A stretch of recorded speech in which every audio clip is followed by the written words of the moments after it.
Welcome back to our Proptech Ireland Property Matters Summer Special on Dublin South FM with myself, Carol Talon. You can contact us on Twitter at iPropertyRadio or by email at hello@iPropertyRadio.com. Hello and welcome to this week's summer special of Property Matters on Dublin South FM in association with Proptech Ireland. As regular listeners will know, the Property Matters has taken a break for August, and we are using this time to actually catch up with some of the PropTech providers around Ireland. Last week we were down in Kerry meeting with Standard Access down in Dingle, and next week we'll be speaking to actually an investor, an Irish-based investor in a UK PropTech startup. But for today, we're talking to Anna Downs, CEO and co-founder of Video Sherpa. So Anna, you're very welcome. Thank you for joining us today. Not at all. Thanks for having me. So Anna, first of all, you know, it has been pointed out to me that we've definitely had a West Coast leading on this series. So you're based in Galway? That's right. We're based out of the Porter Shed, a co-working space in Galway City Centre. Ah, very good. Now, Anna, we've spoken to you previously on the show, and it was under the guise of Show House. So, look, today we actually have an opportunity to talk about not just your business, but also kind of the ecosystem for PropTech startups in Ireland. So, look, I might just take you back a step before Video Sherpa into Show House. And when did you start that business? Show House started in 2016. We had the idea for a video software solution that companies could use themselves to create high quality video content themselves, but to do so in a very easy way, very streamlined process that anybody could manage. Our background is in video production and in marketing.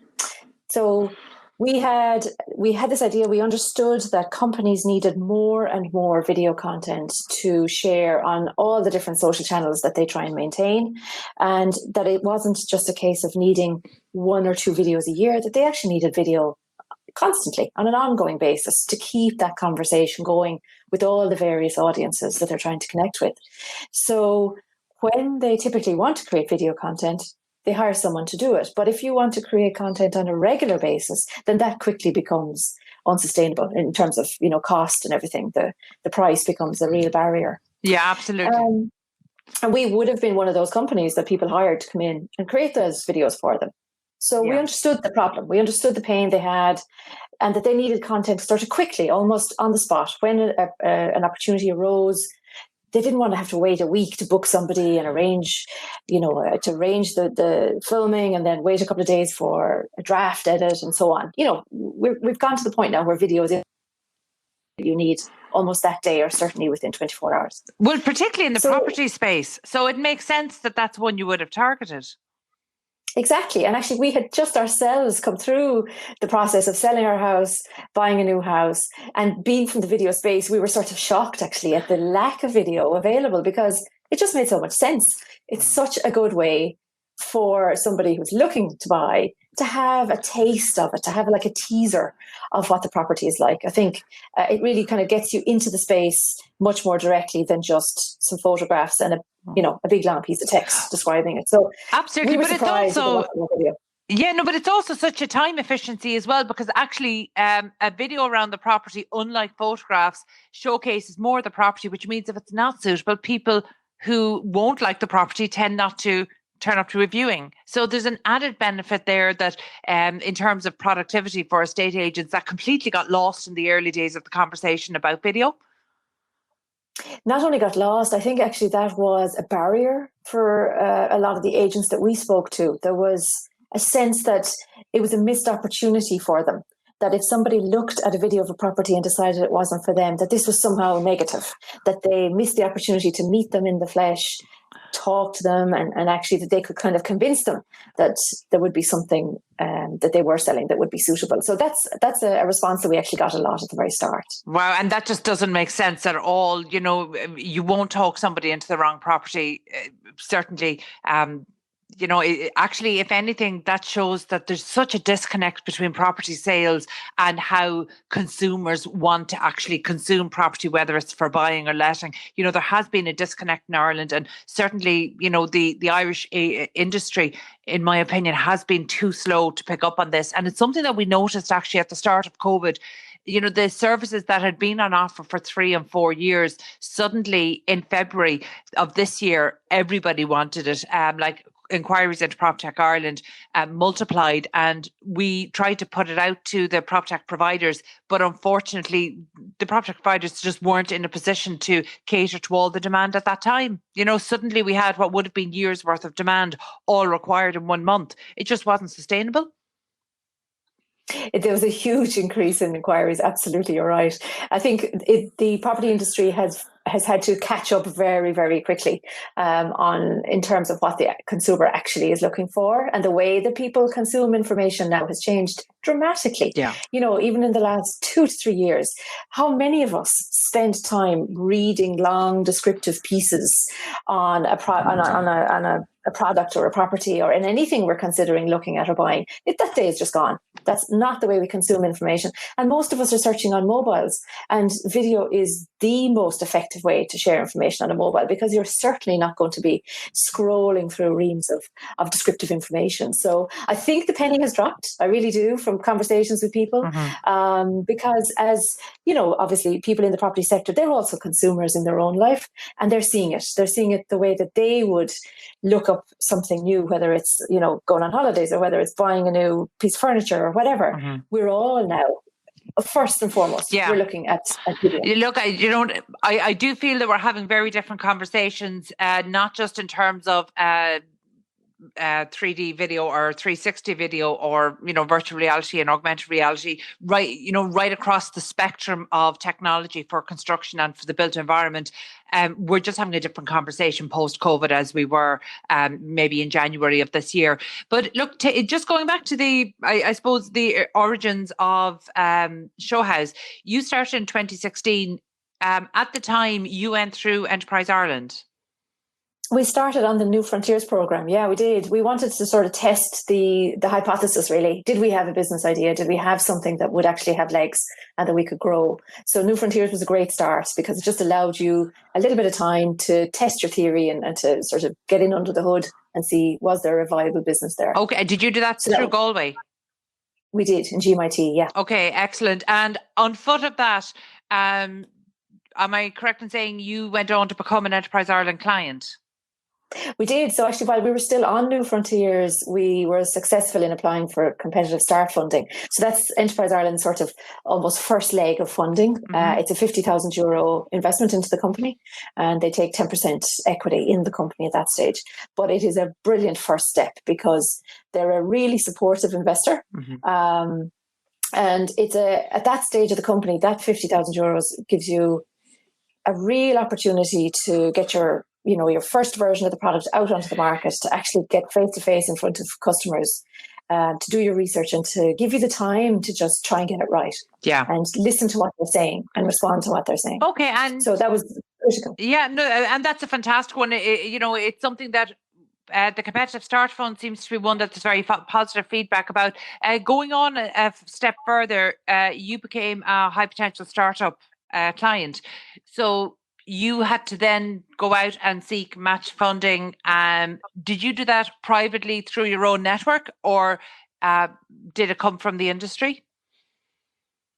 It came privately through our network. Again, I suppose one of the beauties of being based in a co-working space like the Portershed means that you have access to this group of like-minded people. There's a lot of startups there. There's a lot of small companies, maybe growing into mid-sized companies, and a lot of investors and a lot of people interested in the startup industry in Ireland. So we met our first investors there, and through them, through HBAN, we met the rest, and we got our HBSU in early 2018.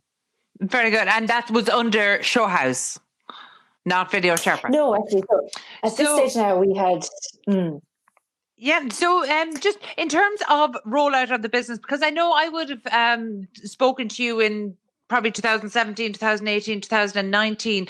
And, as a startup, getting traction in the market is always a challenge. So in terms of actually, going through the investment cycle, that's all very positive. But in going out into the marketplace, you were dealing exclusively with the estate agents. Is that, or was it exclusively with the property industry? It was initially exclusively with property industry, but not just estate agents. We worked with, and still do, property management companies, some small development companies in the UK, worked with interior design companies, anybody who wanted to use video to showcase the properties that they were trying to market or to sell. That's who we worked with. But we could see quickly that, well, there was two things going on. One, our product was equally applicable to lots of other industries, and we were getting inquiries from other industries kind of saying, could I not use it as well? And we were finding that the take-up within the property sector was much slower than we anticipated, and that we needed for it to grow, for our company to grow. So we sort of went back to the drawing board and looked at if we were to take the product that we had already developed and try and apply that and market that into other industries, what additional functionality did we need to add to the platform? So we spent time going back out, doing market research interviews, learning what it is different industries needed. So for example, if higher education institutes want to bring video production in-house and create their own videos to market to students, what do they need? What other features did they need? So that led us then to apply for HPSU funding to go back and redevelop the platform and actually add a lot more bells and whistles to it. So that process really took up a lot of 2019, and we relaunched again the product in the end of 2019. So Video Sherpa has been on the market again since November 2019. Very good. And look, I always think it's very interesting. One of the magic words in startup world is definitely pivot. There will at some point come a stage where assumptions that you made might not pan out. But one of the surprising things here is that this is a service that objectively the property industry absolutely did need. There was just a really slow coming to the realization for the industry, and I'm not sure why that is.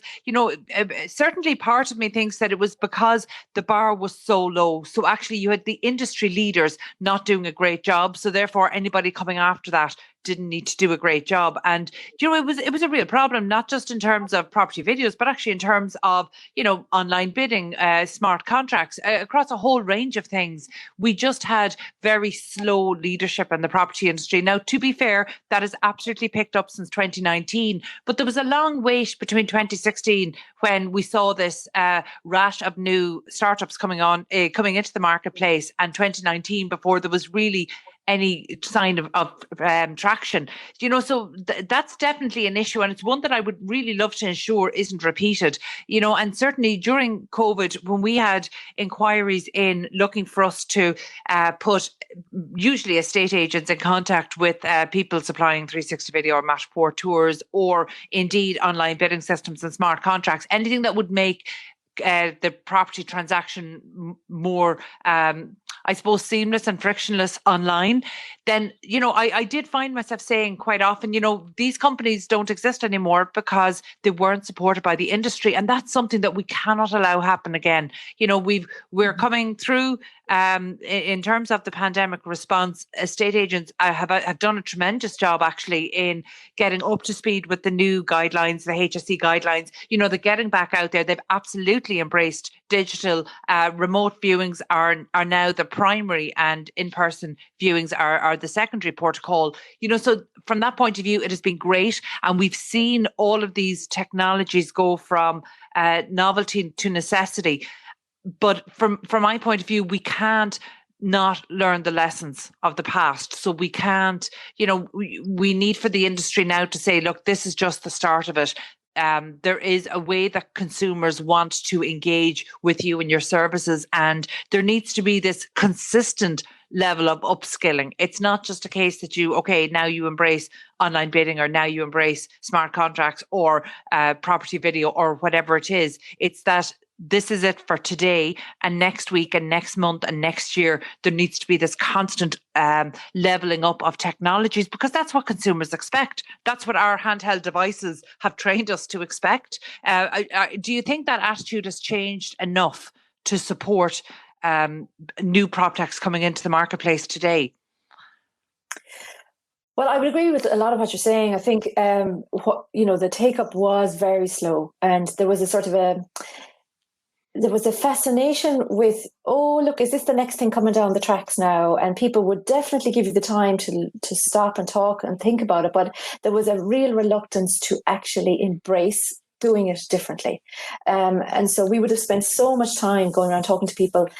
They would take months to make a decision, and then they decide no. Yeah. That they were going to stick to the way they were doing it anyway. So I think the realization that it was almost like, it's an optional extra. It's maybe a nice to have, not a need to have. And I think maybe the scales have fallen now, and people realize actually it's not about are they going to change. It's that their consumers have changed and they've got to catch up with it. Yeah. And that's in every wake of life. We're seeing telehealth. People are getting, doctor's appointments on video. People are using digital services in every single aspect of their lives. And COVID and the lockdown has only accelerated that. There's no going back. There's no genie going back in the bottle. This is the way we are now. So I think it really would be in their best interest. And I think this is the part of the conversation that I've always been sort of fascinated by. It is in their best interests. It actually will work for them. It'll improve their business practices, it'll improve their business model. So the reluctance just needs to be put aside and embraced. One of the things that I have definitely seen through my experience of speaking to agents and, through the Agile Agent program, we work with a cohort of 12 agents every year and take them through the entire cycle of digital transformation from start to finish. And it's fascinating what we learn there. Sometimes what we think the points of resistance are really point to something different. And, it's that old adage, it's never about what it's about. So it's not what we've seen is that it's not necessarily a reluctance to embrace new technology. Sometimes it's an absolute fear because margins have been driven so low in estate agencies right across Ireland. This is not it's not a rural versus urban, right across the board in every market town in Ireland, as well as in every city. There's this really running to the lowest common denominator. It is a little bit of a race to the bottom with low commissions, and it's so detrimental, not just to each individual agency, but to the industry itself, because if it remains such a low margin business, then there can't be that investment in technology that's required to keep it at an excellent quality. So the financial part of it has to be a big conversation, but I know that that's something that you specifically address. So look, we'll take a quick break now, and when we come back, we might just have we might get into detail there about Video Sherpa and how that can actually help in terms of excellent delivery of service, but also in a budget conscious way. So again, that's Anna Downs, CEO and co-founder of Video Sherpa. We need to take a quick break now. Stay tuned. 93.9 Dublin South FM. Howdy folks, it's Ray M here, letting you know that you can join me each Friday evening for Country Sounds right here on Dublin South FM. I am a lineman for the county. Each Friday from 6 p.m, Country Sounds is going to bring you the very best in classic and contemporary Irish and American country music. So why not join me each Friday evening from 6 to 7 p.m. right here on Dublin South FM for Ray M's Country Sounds. At the credit union, we look at things differently. So whatever loan you're looking for, wedding loans, holiday loans, car or home improvement loans, make sure you talk to your local Capital Credit Union, where there are no hidden charges or early repayment penalties on your loan. We're not here for profit. We're here for people. People like you. Loans subject to approval. Terms and conditions apply. Capital Credit Union Limited, regulated by the Central Bank of Ireland. Are you part of a local community group or representative organisation active in the Dún Laoghaire-Rathdown area? Why not join a network of over 400 such groups in the Dún Laoghaire-Rathdown Public Participation Network? You can join the group, influence local policy, get regular updates about funding and other opportunities, connect with other groups like yours, publicise your group and even get free training and support. Make sure your voice is heard through DLR Public Participation Network as a registered group in the county. Dún Laoghaire-Rathdown Public Participation Network. For full information, find us online at dlrppn.ie. That's dlrppn.ie. Your community radio for South Dublin. This is Dublin South FM. Welcome back to our Proptech Ireland Property Matters Summer Special on Dublin South FM with myself, Carol Talon. You can contact us on Twitter at iPropertyRadio or by an email at hello@iPropertyRadio.com. We're continuing our discussion with Anna Downs, CEO and co-founder of VideoSherpa.com. So Anna, just before the break, we were talking about how, certainly cost was a huge factor in slowing the take-up of video across the property industry. Obviously, the pandemic has changed that. Video Sherpa launched in 2019. You might just talk us through how Video Sherpa works.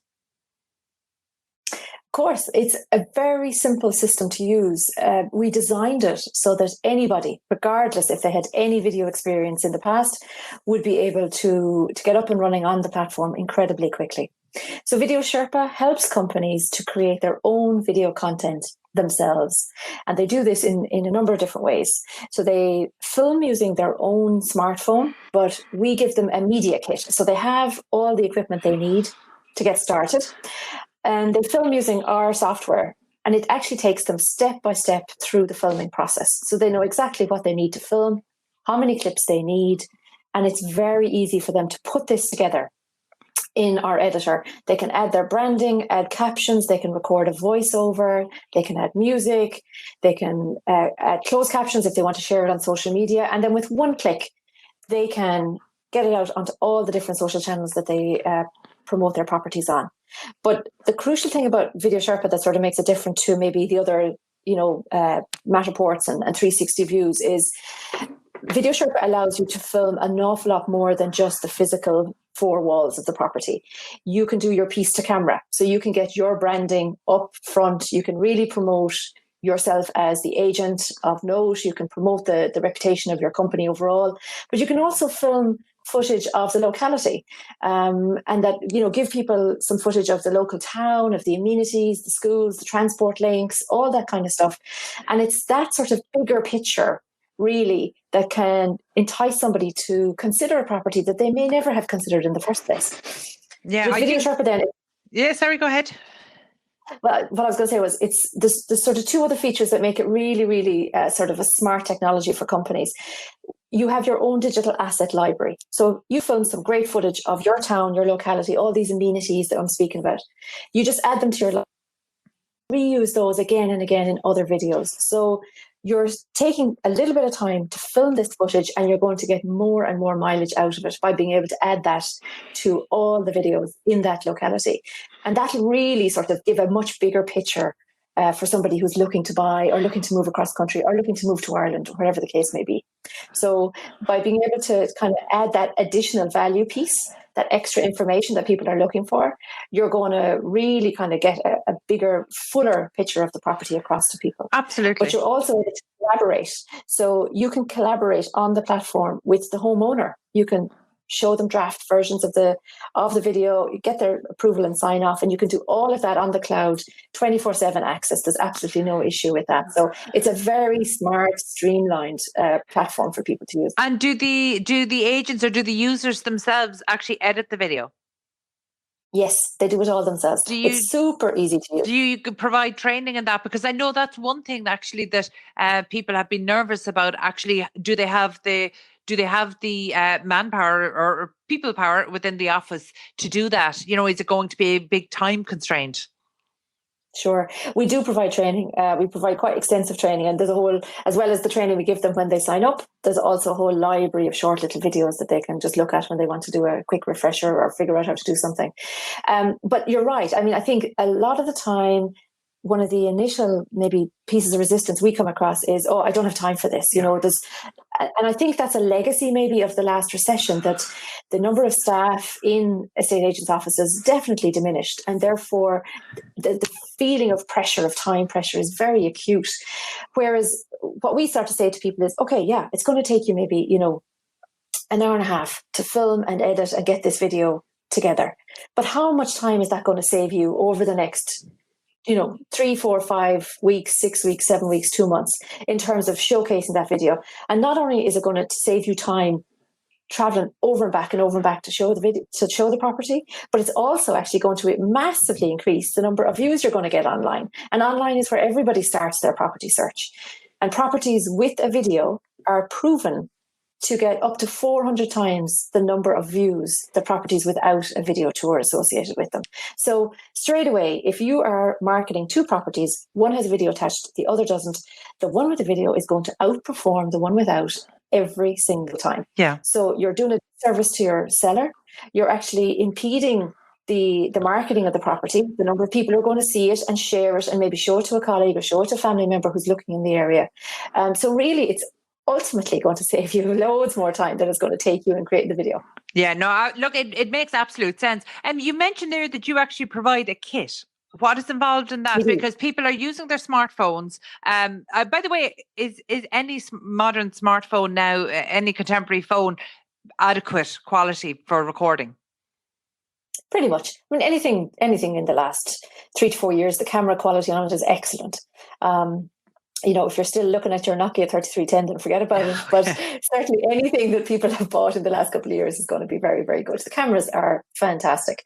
What we provide them with, though, is the minimum essential kit that they're going to need to get started. So it's the DJI Osmo gimbal. It's the lapel mic so that their audio quality is crystal clear. The stabilizer ensures that the picture quality is crystal clear. And then we provide the connectors for the phone so that they're just out of the box, ready to go.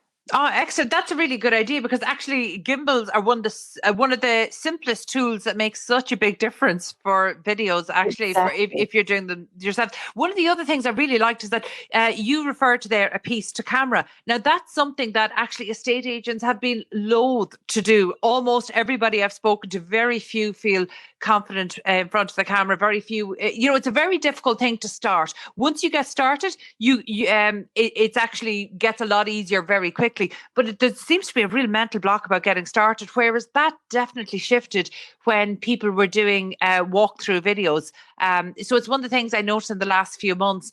As the restrictions started to, before the shutdown, just as restrictions were coming in, straight away we could see that estate agents were doing guided video tours through the property, just on their mobile, speaking through doing a speaking tour of the property, and that in itself was a big jump. But the piece to camera is a great opportunity in this online world to actually start to build a relationship and to build up trust with would-be buyers and sellers. So the piece to camera, having the option to do that, I think really lifts a property compared to some of the turning photographs into videos, or even some of the Matterport tours. The piece to camera can really be a competitive advantage to estate agents themselves, not just about the property. Exactly, because as you said, it's a trust industry. I mean, as an estate agent, it's your service, it's your personal service that you're selling.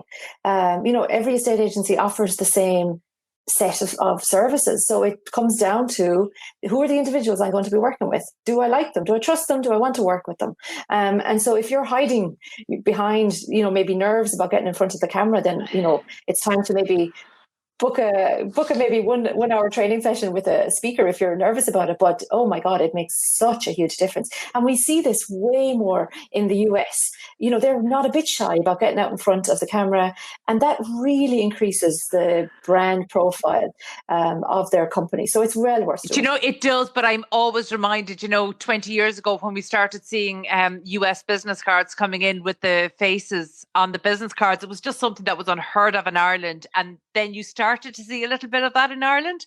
So I think the Irish way has always been so much more subdued. And yes. unfortunately, that's carried forward right through to video, which is a shame, because actually I've always thought particularly kind of in more rural areas or in regional towns, generally speaking, the auctioneers and estate agents have so much local knowledge. So actually I love the idea what you were talking about there, as in capturing the locality. So you're taking it so far beyond the home, because as anybody knows, the property is about so much more than the four walls. It is about not just the neighbourhood, but what the neighbourhood is attached to and what the local amenities are. So having a digital asset library where you could showcase the local park, the local school, the local shopping facilities, local restaurants, everything. And it's so good actually from a placemaking point of view. You're showcasing a whole town.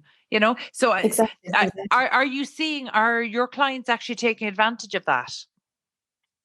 Yeah, and actually, we've clients who use it in lots of different ways. So, for example, we have a property management company in the UK, and they have also created for their tenants a whole library of short videos on how to do things in the home. So, for example, how to bleed a radiator, how to turn off the gas, how to change LED spotlights, all these little things for maybe new homeowners that they're not really quite sure how to do. And it saves the landlord having to come out and do all of that all the time for the tenants. So, video has so many applications. A lot of the time when we speak to our clients, they're coming at it from one perspective. It's like, oh, I need a property to showcase this lovely house that's coming on the market. And a lot of the time they kind of reserve video for only the best properties. It's like, oh, this is an extra special marketing tool that we reserve for the best houses. And we're not going to use it on just your, bog standard 3 or 4 bedroom semi. And I'm like, but if it works to sell the great houses, why wouldn't you use it on all your houses? And it's about broadening the mindset and really thinking about all the different things that you can use with video, because it's going to increase your return. So why not use it as much as possible? Anna, that is so funny. I have heard so many agents say that's a really special property, so we do need a special one. Or, they're waiting to trial things like online bidding systems, but we're waiting for the right property. There is this. So I don't know, is it a kind of a procrastination? Is it an excuse, or is it a really just not feeling comfortable and needing all the conditions to be optimum? I'm not sure, but that's a really interesting one, because I've heard that a lot. So Anna, before we let you go, just in terms of budget, because as we mentioned there, cost is such a huge consideration, and unfortunately property remains such a low margin business, which to my mind actually should be driving Proptech solutions as opposed to being an impediment to it. But in terms of cost, Video Sherpa, for the average estate agency, what would be the likely cost involved? So Video Sherpa, it's $375 a month. The agents can create up to 60 video projects a year. So, it really just allows them to create video on a huge percentage of the properties that they've got for sale. There's always going to be a few that you're never going to create a video for. Maybe the state of the property itself, or maybe if it's a piece of land, you're not necessarily going to create a video around that if it's a site.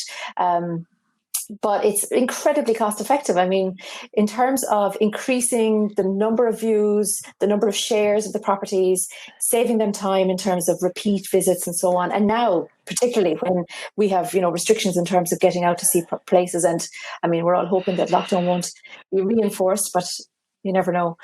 So I think people have to just start looking at in terms of what return it's going to bring for their business and how is it going to help them deliver on their targets for the rest of the year. It makes complete sense. Yeah, no, look, absolutely. And more so than that, the HSE guidelines continue to be that people should be only viewing properties after they have either looked at a video or gone through a virtual reality tour or something like that. So essentially, in-person viewings are still the second point for any transaction. And it's really important to remember that that's actually in the guidelines. It's not just a recommendation. It's an important one. Okay, so Anna, thank you so much for joining us today. Look, it's really interesting to just get the backstory of Show House and how that has transitioned into Video Sherpa. And I'm delighted to hear that there's been great market traction with Video Sherpa. And I can only imagine that's going to improve now, given the conditions that we have here. So again, anybody who's interested in having a very easily maintained video strategy, certainly head over to videosherpa.com. That was Anna Down, CEO and co-founder of Video Sherpa. I'm so sorry. We need to take another quick break. Stay tuned. And after the break, we'll be chatting to Ken Tobin of HQ.Kerry, co-working hubs in Tralee and Listowel. Everything's fine on 93.9 Dublin South FM. Oh, will you look at them go? I wish I had their energy. They're good for the soul though, aren't they? I can't imagine life without Lucky. But he might outlive me yet. Oh, well, take my advice and sign up for a Dogs Trust Canine Care card.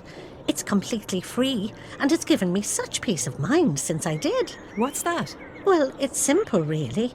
It means if you pass away before Lucky, Dogs Trust will take him in and give him the care and love he needs until they match him with the perfect forever home. That sounds terrific. How much did you say it costs? It doesn't cost a cent. Great. How do I sign up? Just text CARE to 50100 and they'll call you with more information. Or you can go to dogstrust.ie. Well, that's wonderful advice. I'll do that right away. Here, Lucky. Good boy. Whatever loan you're looking for, wedding loans, holiday loans, car or home improvement loans, make sure you talk to your local Capital Credit Union, where there are no hidden charges or early repayment penalties on your loan. Loans subject to approval, terms and conditions apply. Capital Credit Union Limited, regulated by the Central Bank of Ireland. Senior Line is a confidential telephone service for older people. Free phone 1800 80 45 91. We're open every day of the year from 10 a.m. till 10 p.m, including Christmas Day and New Year. So it's free phone 1800 80 45 91. We're there if you need someone to talk to and need someone to listen. We're older people too, so we will understand, and we're very good at listening. Did you get the Senior Line number? It's free phone 1800 80 45 91. Your community radio for South Dublin. This is Dublin South FM. Now, today we're joined by Ken Tobin, co-owner of HQ.Kerry, and we're down on location in Tralee. Ken, thank you so much for accommodating us. You're very welcome. So we're here in your second co-working or flexible working space in Tralee. So obviously, over the last number of weeks and months on the show, we've been talking about the evolution of offices and almost trying to predict where the ball is going to land, which is difficult at this point. But you're in the unique position here that your facility was open throughout COVID-19. Yeah, and I suppose we learned from that. We had a number of essential workers based in each of our 3 buildings. We have 2 in Tralee and 1 in Listowel. And they were working for essential services. And then we also donated part of one of our buildings in Tralee to the local Gardaí as an overflow, kind of a COVID response space. So we learned through them as to what measures we needed to put in place. Luckily enough, we don't have a huge amount of open plan. You know, we've very much gone along the lines that most of our co-working hubs are private individual offices. We have an element of the traditional hot desking spaces and shared meeting rooms and all of those. So we haven't had a huge amount of adaptation to do, but what we have done, we managed to do during the lockdown period and figured that out. Yeah, that's excellent. Well, let's take a step back. How long did the first HQ open? Feels like an eternity ago, but it's actually only September of 2016 we opened our first building. Okay. And then within 12 months we opened our second building because of the demand that was there. And they were both in Tralee? Both in Tralee, side by side on adjoining streets. So we're on Dominic Street now? We're on Dominic Street now. Our first building, the largest of our 3 buildings, is on Abbey Street.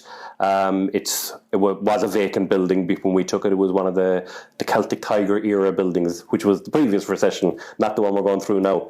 Yeah.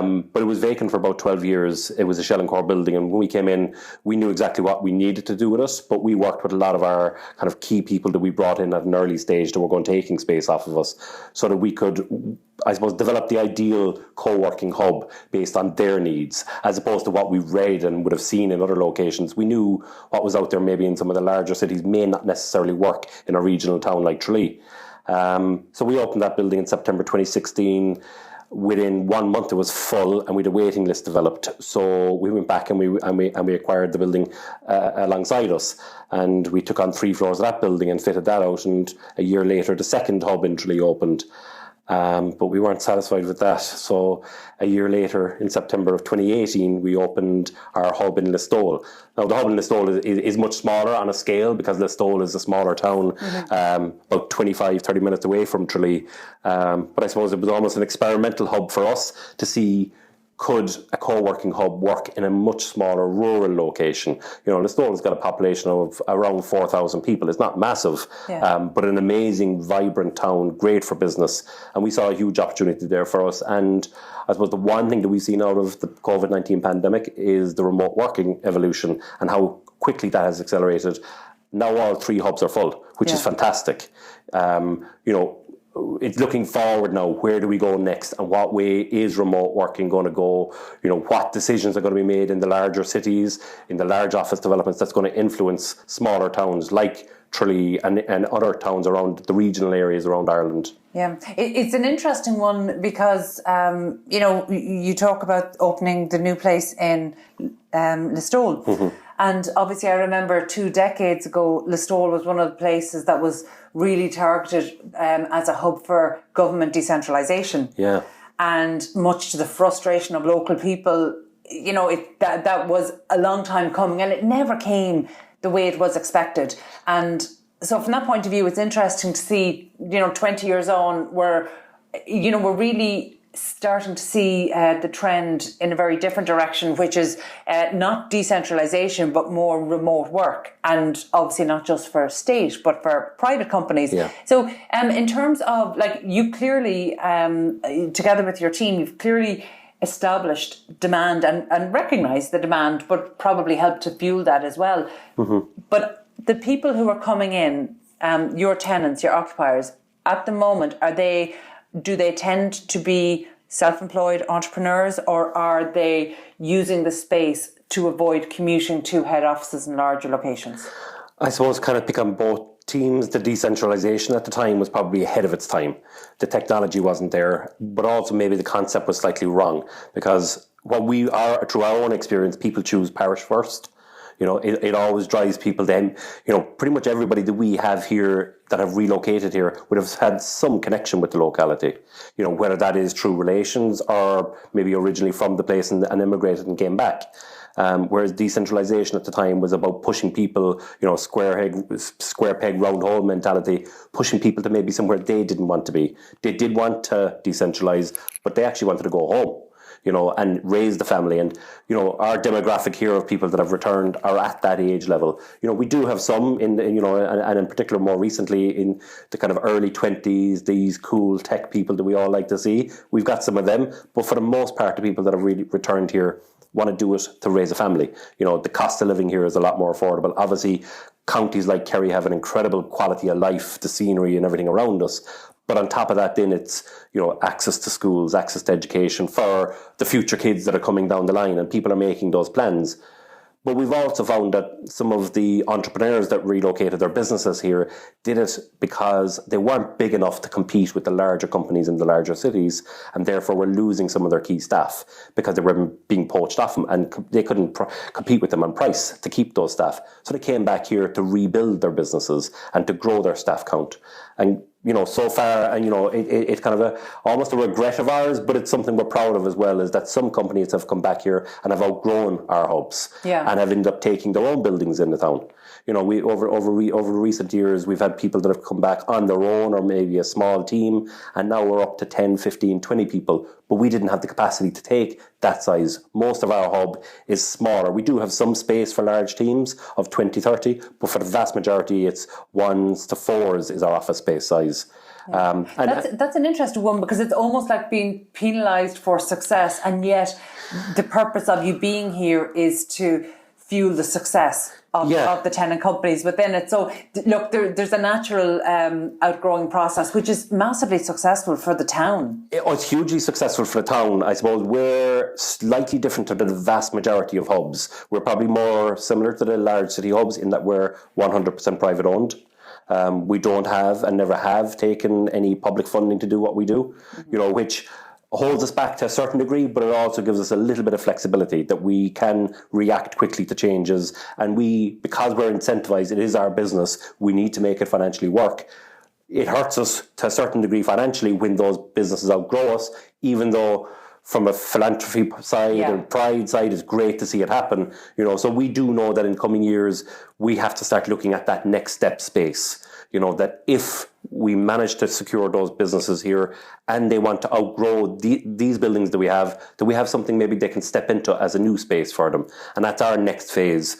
Towns like Tralee probably don't get the headlines when jobs of 5, 10 or 15 are created, because, those headlines are reserved for the large FDI. but actually it's happening on a daily basis. There are companies relocating for quality of life, for affordability, but also to make them more competitive and to make them more sustainable as a business. And that staff retention is probably a big driving force behind it. They're the areas that we support. It isn't just about a physical building. It's supporting the growth of those companies. And if we can continue to do that, maybe there is the possibility of larger companies coming here eventually. Yeah. And, you know, I think that every business within a town almost needs to be looked at within the context of that town. And Tralee, you're from Tralee originally. So what was your background? Oh, mixed. Jesus. Originally, if you go way back into the annals of time, I qualified as a quantity surveyor. That was so property was there. Property's in the blood to a certain degree, and I understand the bricks and mortar trade, and I know what's involved in getting the most out of a building.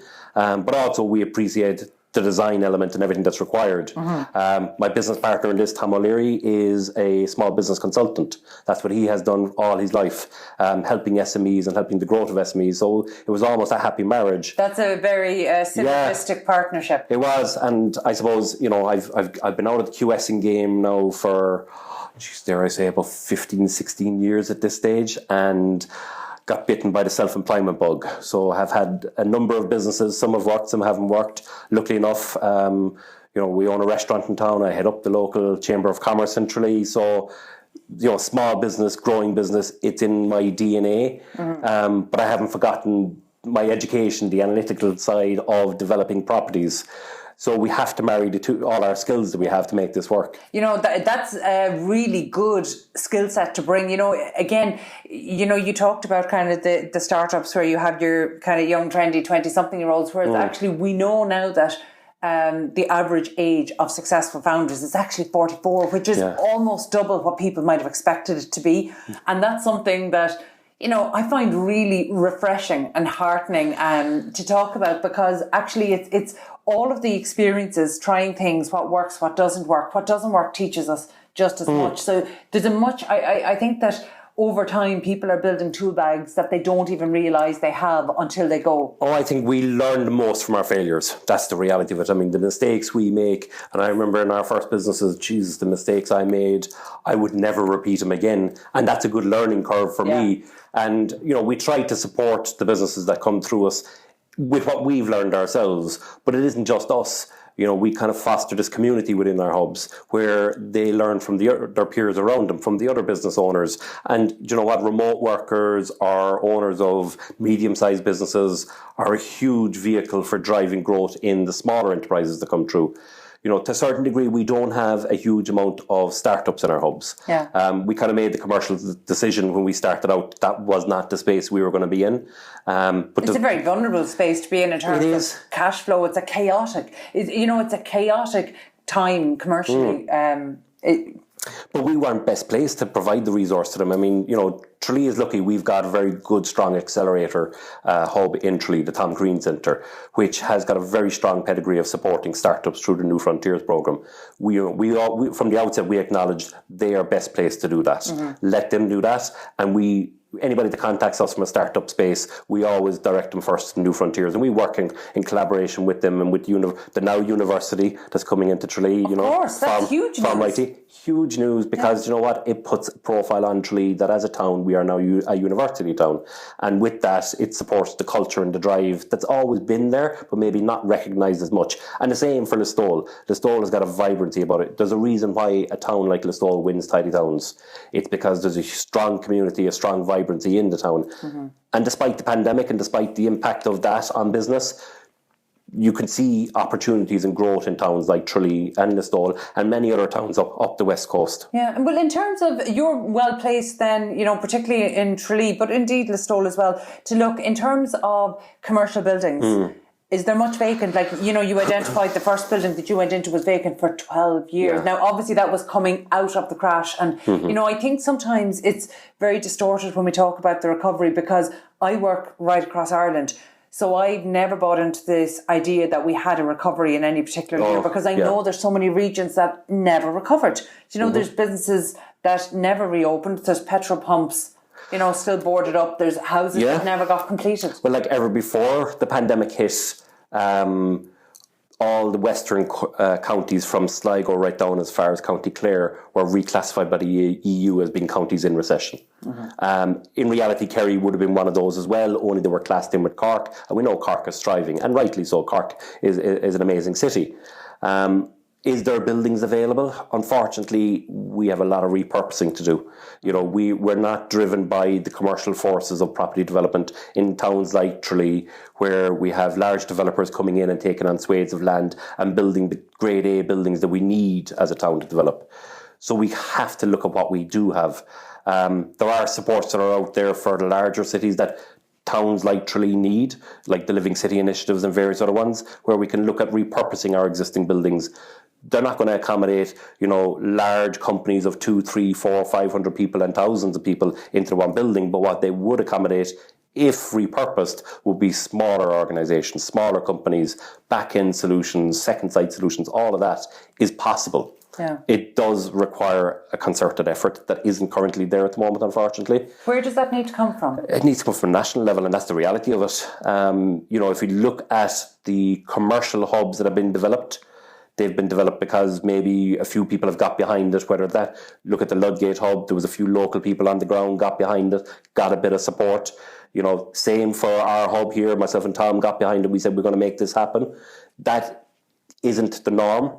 That's why it hasn't happened everywhere. But yet you walk through the town centres, and Tralee is no different to any town up along the west coast and in the Midlands. There is a huge level of vacancy above the ground level. Mm-hmm. Those buildings have to be repurposed, but it's far too cheap to develop on a greenfield site. But if we look at how the towns are going to sustainably develop, developing on the periphery of towns is not the solution. We want to bring people back into the town centres working and living. We have an existing portfolio of property there. They need to be incentivised to redevelop those. But even walking through some of the back streets to get to where we're coming today, which is of course on a pedestrianised street off a pedestrianised square, away from where, say, I was parking the car, you can still see vacant retail. Yeah, tons of it. And the reality is, retail is going to... Is that the kind of repurposing, though, that you're talking about? Yeah, that's part of it. Certainly we've seen over the past number of years, retail has gone through a little bit of a revolution at the moment. Online is hurting it out of town to a certain degree, but they're probably going through the same issues now. And we see vacancy in out of town retail. We have a lot of retail space in town centres that will never probably become retail again. And we have to look... And most counties are going through a county development stage at the moment, and they're saying, right, in 2028 and 2040, what will our towns look like?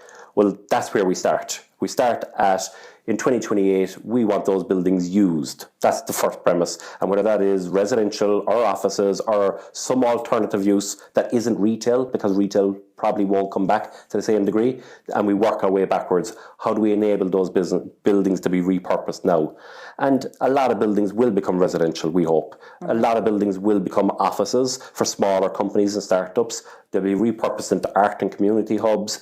Some may become retail, some may become coffee shops and bars, but we need to start on the principle that clustering towns into retail zones that will never become retail again is leading to mass vacancy in town centres. Mm-hmm. And we can I can take you into any town in the country, and you will see it from the largest to the smallest, that there is entire streets that need help and need support. Yeah, I think this is actually a conversation that is happening in Dublin for pockets of Dublin as well, and that is, when we're not using all of the building, then we have this scenario where the town's shut down at night. So I think Listowel is maybe a different example because of the layout of the town, but also Listowel actually has quite a high population of people living over their premises, much more than I've seen in any other town. But say for the likes of Tralee, in your experience, at 6, 7 o'clock in the evening, all shuts down. Like, what life is going on in Tralee? Yeah, and I suppose if there's nobody living in a town centre, and if the younger generation aren't being attracted back to a town centre, it's going to impact on the nightlife. And I know Catherine Martin has established a nighttime task force now, which will become critical going forward. I'd have issues that maybe some of the right people are not on that. There's not enough private sector, not enough people that are involved in town centres on that. It's not going to change. We've gone through a cultural shift in regards to how nighttime economy is going to work in towns. after the last recession, we lost the student population. Drinking in house parties became the norm, but that was driven because of the fact that the money wasn't there at the time to enable them to go out 4 or 5 nights a week like we were used to when we went to college. That cultural shift has now happened with the wider population because we've got used to the house party culture. Our town centres at night are going to suffer unless people start living and working back in the towns. And it is a chicken and egg situation. We need quality, vibrant towns to attract those people, but we need to attract those people to make them quality and vibrant. Yeah. And that support structure has not been considered at national level. Yeah, I love that as you're saying that, we're sitting doing this interview in your office on Dominic Street in Tralee, and I'm looking over your shoulder out the window to fabulous mural on the wall. The HQ created. And it's stunning. Like, you talk about vibrant communities. That is the demonstration of placemaking right there. Yeah, it is. And when we've established the first building back in 2016, we were looking at a 60-foot by 30-foot big grey monstrosity of a wall. And that's not what we wanted the people that are working in the hub to see every day. So we worked with some of the local businesses and we matched whatever they came up with, and we brought in a local artist to paint this giant mural, which has become the most Instagrammed thing in Tralee. Yeah, no, it's fabulous. And it's stunning. Yeah. But what it did was it lifted the area, and the area needed a lift. It was a really nice street, and now we've got a nice vibrant mix of businesses around us that rely. And a cafe just downstairs that I plan to hit up next. My cafe, yeah. Is it? Yes. I didn't even know that. It pre-existed the hubs actually as it happened, but it's to be honest with you, I say it's mine, but actually my wife, she is the brains behind that one. Well, I can tell you, coffee stop is my next stop. But Ken, thank you so much for allowing me to very much on spec call in today, take a look at the premises, because again, it's something that I've been watching the progress online. It's amazing. When it comes to placemaker, when it comes to supporting the startup ecosystem and the developing businesses as they mature and being a support there for them, it's really good to see that you're really walking the walk. Genuinely, it's an impressive setup, and best of luck to you. So before we let you go, I know you talked about maybe offices for businesses who outgrow the smaller serviced office space, what they move to. Yeah. What's next for HQ.Kerry? What's next for HQ.Kerry? We do have our eyes on a couple of properties. We're kind of, I suppose, before we were very gung-ho about our approach to it. If it felt right, we did it, and that was just gut instinct. Now it's very hard to predict what way things are going to go. We don't know what way things are going to return for the larger employers in the city locations, whether they're going to look at outsourcing some of their staff to regional areas, second site and all the rest. If we have a better understanding of what way that's going to go, we'll be able to push the button. There are repurposing opportunities in Tralee and in Listowel that we're looking at the moment. We're also looking at developing a hub in Abbeyfield and County Limerick, actually, as it happens. Fabulous. Yeah. So, they're coming on stream. When they'll happen will probably be dictated by some of the larger employers in the larger cities. We would hope that, this time next year we're looking at the 4th building and possibly the 5th building up and running. Right now, we can't say for 100% certain, but we are ready to go. Okay, great to hear. Again, that was Ken Tobin, co-owner of HQ.Kerry. Thank you for joining us. That's it from us today. Thank you for listening in to Proptech Ireland Property Matters Summer Special on Dublin South FM. You can get in touch with the show on Twitter at iPropertyRadio or by emailing hello@iPropertyRadio.com. Also, my thanks to Peter Rice on sound and show producer Katie Talon of Hear Me Roar Media. We're back at the same time next week. From myself, Carol Talon, and all the team here, stay safe.